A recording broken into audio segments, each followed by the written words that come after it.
कांग्रेस के पूर्व विधायक रहे मेवाराम पर दुष्कर्म का आरोप लगा था, लेकिन अब इस पूरे घटनाक्रम में पुलिस की ओर से कहा गया है और कोर्ट की ओर से भी कहा गया। हालांकि साक्ष्य को लेकर पुलिस ने कोर्ट पे गई, लेकिन अब निकलकर सामने आ रहा है, पुलिस भी मान रही है कि दुष्कर्म नहीं हुआ। हालांकि यह मामला जब कांग्रेस की सरकार थी तब विपक्ष की ओर से उठाया गया था। हालांकि विपक्ष ने जब मुद्दे को बनाया तो कांग्रेस की ओर से मेवाराम को निष्कासित कर दिया गया।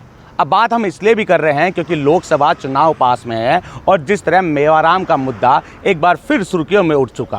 क्या मेवाराम बीजेपी ज्वाइन करेंगे, इसको लेकर भी चर्चाएं की जा रही है क्योंकि लोकसभा चुनाव पास में है।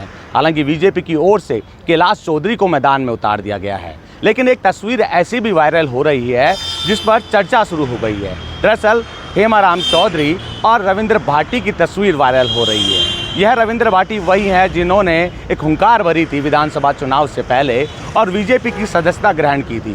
सदस्यता ग्रहण करने के बाद रविंद्र भाटी जो है बीजेपी से टिकट मांग रहे थे, लेकिन बीजेपी से टिकट नहीं मिली तो निर्दलीय के तौर पर मैदान में उतरे और मैदान में उतरने के बाद जीत भी हासिल करी। रविंद्र भाटी वो चेहरा हैं जो युवा वोटर्स को साधने में माहिर रहते हैं।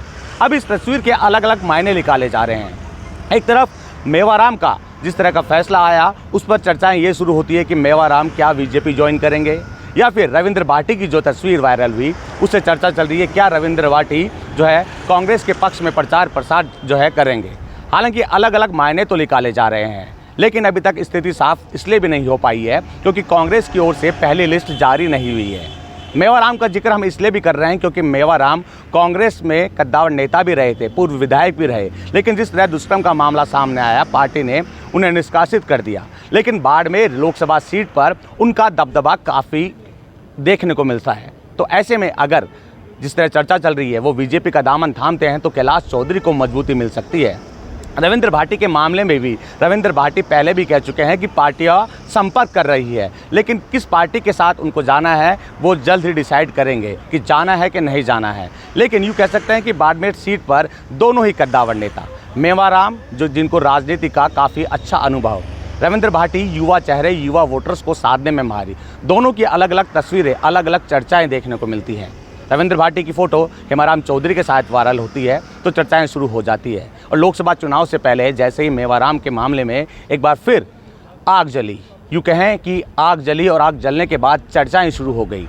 उसके बाद ये निकलकर सामने आ रहा है क्या मेवाराम बीजेपी ज्वाइन कर लेंगे, क्या बीजेपी मेवाराम से संपर्क साधती है। अगर मेवाराम कैलाश चौधरी के समर्थन में प्रचार प्रसार करते हैं तो निश्चित तौर पर एक मजबूती कैलाश चौधरी को मिलेगी।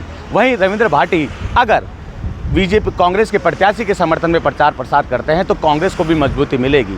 अब देखने वाली बात ये होगी कि दोनों की ओर से अभी तक स्थिति साफ नहीं हुई है कि कौन किसके पक्ष में प्रचार प्रसार करेगा।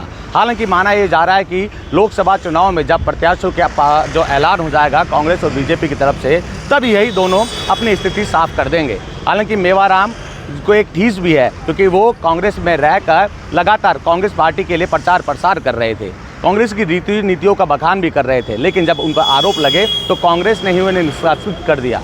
अब बीजेपी निश्चित तौर पर मेवाराम से भी संपर्क साधने की कोशिश करेगी, वहीं कांग्रेस भी रविंद्र भाटी से संपर्क साधने की कोशिश करेगी। बहरहाल दोनों किसका समर्थन करते हैं, किसके प्रचार प्रसार करते हैं, ये तो आने वाला वक्त ही बताएगा। वसंत पांडे, TV9 जयपुर।